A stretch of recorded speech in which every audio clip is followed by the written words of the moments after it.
पढ़े हो और नाम जब तो वेदों का अर्थ वो बोल देगा, जो वेदों में लिखा हुआ वो अंदर से बोल देगा। नाम में सब कुछ विराजमान है, केवल नाम जब कर ले तो सब कुछ प्राप्त हो जाएगा, जो चाहे प्राप्त कर ले। हम कक्षा 9 पढ़े हैं गांव के स्कूल में, तो किसके बल से उत्तर दे देते हैं? नाम के बल से उत्तर दे देते हैं। हमको बताते थोड़ी कि हम क्या प्रश्न करने वाले हैं, तो तुम्हारे सामने प्रश्न होता है तो किसके बल से बोल रहे हैं? नाम के बल से तो बोल रहे हैं। और रोज प्रश्न उत्तर होते हैं, बरसों हो गए रोज प्रश्न उत्तर होते हैं। इसलिए नाम में सब कुछ विराजमान है। नाम के बल से हम रोगी होते हुए भी स्वस्थ जैसे बैठे हैं, नाम के बल से मरे हुए भी हम जिंदा बैठे हैं। और यही बल नहीं है, अपना कल्याण करना मुश्किल हो, हम हजारों को लेके जाएंगे, ये नाम का ही बल तो है। हाँ, मस्त एकदम जी। बलराम गुजर जी कोटा से। राधे राधे। राधे राधे महाराज जी। महाराज जी, लोगों के साथ जब भी कुछ बुरा होता है या अनहोनी होती है तो बोलते हैं भगवान ने बहुत बुरा किया। तो महाराज जी, ऐसा कोई उदाहरण है जिसमें भगवान ने किसी के साथ बुरा किया हो? आज तक नहीं है, आज तक कोई उदाहरण नहीं। भगवान ने जिनको मारा है उनको वो परम पद दिया जो बड़े बड़े योगियों के लिए भी दुर्लभ है। बुरा करते हैं हम, और जब उसका परिणाम आता है तो फिर भगवान को कोसते हैं। ये हमारी अज्ञान की धारा है, ये हमारे अज्ञान की बात है कि बुरा आचरण करते हैं हम और कोसते हैं भगवान को। जैसे हम हंसी की भाषा में कहें कि सूर्य की ताकत नहीं क्यों अंधेरा दिखा सके, क्योंकि वो जहां सूर्य होगा अंधेरा होगा ही नहीं। तो भगवान है मंगल भवन, तो भगवान मंगल भवन की ताकत ने किसी का मंगल कर दिया हो। 6 दिन के थे, छठी का उत्सव मनाया जा रहा था और पूतना नाम की राक्षसी स्तन में हलाहट जहल लगा करके भगवान को पिलाने को पिलाया, तो भगवान ने उसे वो गति दी जो यशोदा मैया को दी। नरक जाना चाहिए, लेकिन भगवान ने वो गति दी जो यशोदा मैया को गति मिली, वही पूतना को गति मिली। ऐसे कृपालु भगवान है, वो कैसे किसी का मंगल कर सकते हैं? हम खुद पाप कर्म करके जब उसका फल भोगते हैं तब हम भगवान को कोसते हैं। जब मुर्गा की टांग खा रहे थे तब भगवान याद नहीं आए, जब शराब की बोतल पी रहे थे तब भगवान याद नहीं आए, जब पराई बहन बेटी की तरफ गंदी दृष्टि कर रहे थे तब भगवान याद नहीं आए, जब घूस ले रहे थे, जब बेईमानी कर रहे थे तब तुम्हें भगवान याद नहीं आए, दूसरे की हिंसा करने में भगवान याद नहीं आए। तो अब उसका जब फल आएगा तो फिर तुम्हें भोगना पड़ेगा। फिर अवश्य में वो भोक्तव्यम कृतम कर्म शुभाशुभम, तुम्हें भोगना पड़ेगा।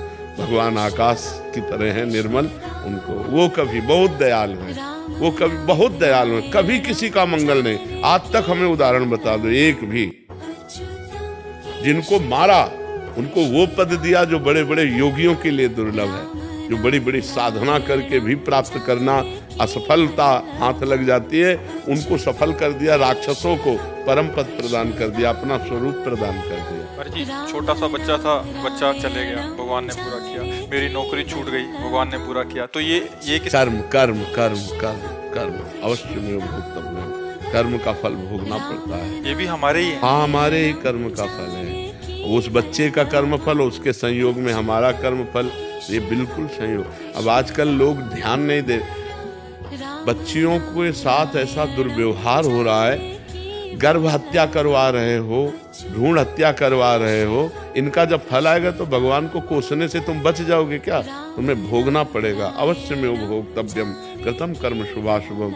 इसलिए डरो, इसको खिलवाड़ समझा जाता है, बहुत बड़ा महापाप है।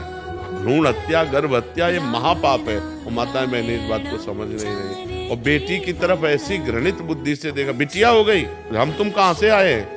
विचार करो, अगर स्त्री शरीर ना हो तो हमारी तुम्हारा सृजन कहां से हो जाए? अच्छा, बिटिया सब बंद हो जाए तो ये सब क्या होगा? पूरी सृष्टि रुक जाएगी। सृष्टि तो उन्हीं से है। तो ये बात समझ में नहीं आती लोगों के। और बच्चियों की हत्या कर देना, गर्भ में बच्चियों की हत्या कर देना, बच्चियों का अनादर करके ऐसे, तो ये सब महापाप है। कन्या हत्या देवी है, भ्रूण हत्या, ये सब बहुत बड़े बड़े पाप होते हैं जिनको हम पाप ही नहीं समझ। अच्छा, पराई स्त्री से व्यभिचार या खिलवाड़ समझा जाता है? नहीं। तो जब उसका परिणाम आएगा तो फिर भोगना पड़ेगा, बुद्धि भ्रष्ट हो जाएगी। अब उन भ्रष्ट आचरणों का जब फल आएगा तब फिर कहा जाएगा यार ये तो बहुत गलत किया। भगवान गलत नहीं करते, हमारे कर्म आचरण जो हैं वो गलत है, वो न्यायाधीश हैं, वो ठीक न्याय कर देते हैं। अपनी 3 पुत्रियां हैं और मेरा जीवन ही बदला तब जब मेरी पुत्री। हाँ बिल्कुल ऐसा, बिल्कुल। और हम ये कहते हैं कि पुत्र ना हो और पुत्री हो, आप उसका पालन पोषण करो, तो बुढ़ापा में पुत्र से ज्यादा प्यार पुत्रियां करती हैं। और लड़के जो हैं और पुत्रियां ना हो, फिर आप देखो कि कैसा व्यवहार होता है। आजकल किसी के लड़के अगर माता पिता को मान रहे तो भगवान को मनाओ कि बहुत बड़ी कृपा है तुम्हारी। नहीं आजकल भाग्य से शायद हम बढ़ पा रहे हैं। बिल्कुल बिल्कुल। प्रिया जी हिमाचल से। राधे राधे महाराज जी। महाराज जी, माला जपने में और काउंटर से जपने में कोई अंतर है? हम कौन सा जप करना चाहिए? काउंटर और माला से, समय से, अंगुली से कैसे भी जपो, ये तो बाहरी बात है। मेन बात है अंदर चलना। अगर आप अंदर राम बोल रहे हो, कृष्ण बोल रहे हो, राधा बोल रहे हो, उससे आपका मंगल होगा। काउंटर माला ये नाम चलाने के लिए, अंदर नाम न चला और माला चला तो क्या कल्याण हो जाएगा? क्या नहीं होगा ना। तो माला एक निमित्त है, बात अंदर से हम बोले राधा, फिर ऐसे माला चलाया तो गणना में हमारा मन लग जाता है कि आज हमने 50,000 नाम जप किया, आज 60,000। तो उसमें चाहे काउंटर से जपो, चाहे माला से जपो, चाहे अंगुली गिनती से, जैसे भी बने, बात इसकी नहीं है, बात है अंदर जप की। अगर अब जैसे कुछ ऐसे साधक हैं जो बिल्कुल गिनती नहीं, रात दिन भजन हो रहा है, लेकिन आप पूछो कि क्या भजन करते हो, तो हम 10 भी नाम नहीं जब गिनती करके बता सकते कि हम 10 जपते हैं या 20 जपते, और रात दिन चल रही श्वासों की माला गिनती भगवान कर रहे हैं। तो ये बात जिनके अंदर बैठ गई है वो तो अलग बात है, लेकिन जिनको बैठालनी है उनको माला से है, काउंटर से, इन सबका सहयोग लेना चाहिए। इससे भजन में बहुत वृद्धि होती है। कि हमने देखा 20,000 नाम जप कर लेते, खुशी होती है ना।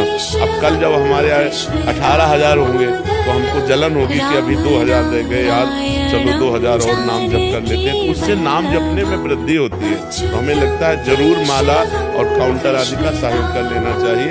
बात हमारी जप से है, वो हमारे अंदर जो जप होता है उससे लाभ होता है, माला और काउंटर से। त्रिशा बसंत गौरी जी मुंबई से।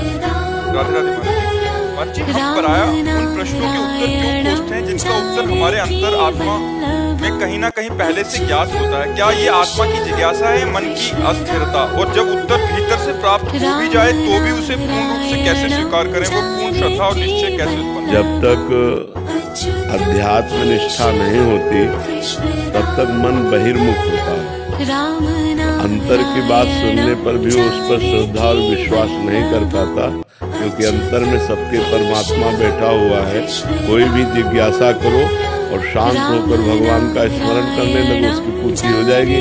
पर अंदर की बात सुनने के लिए हमारी वृत्तियां अंतर्मुख तो चाहिए, तो वृत्तियां बहिर्मुख हैं, इसलिए हमें बहिर्मुख होकर प्रश्न करना पड़ता है और प्रश्न सुनना पड़ता है। मना खष्टान इंद्रियाणि प्रकृति स्थान कर सकती। मन इंद्रिय 5 ज्ञान इंद्रियों के साथ बाहरी प्रकृति में भ्रमण कर रहा है। यदि अंतर्मुख होकर परमात्मा में आ जाए तो कोई प्रश्न की जरूरत ही नहीं है। जो ही भगवान से अपना चित्त जुड़ेगा, समस्त संशय, समस्त प्रश्न शांत हो जाएंगे। हमें डट के भजन करना चाहिए, नाम जप करना चाहिए भगवान का, जिससे हमारे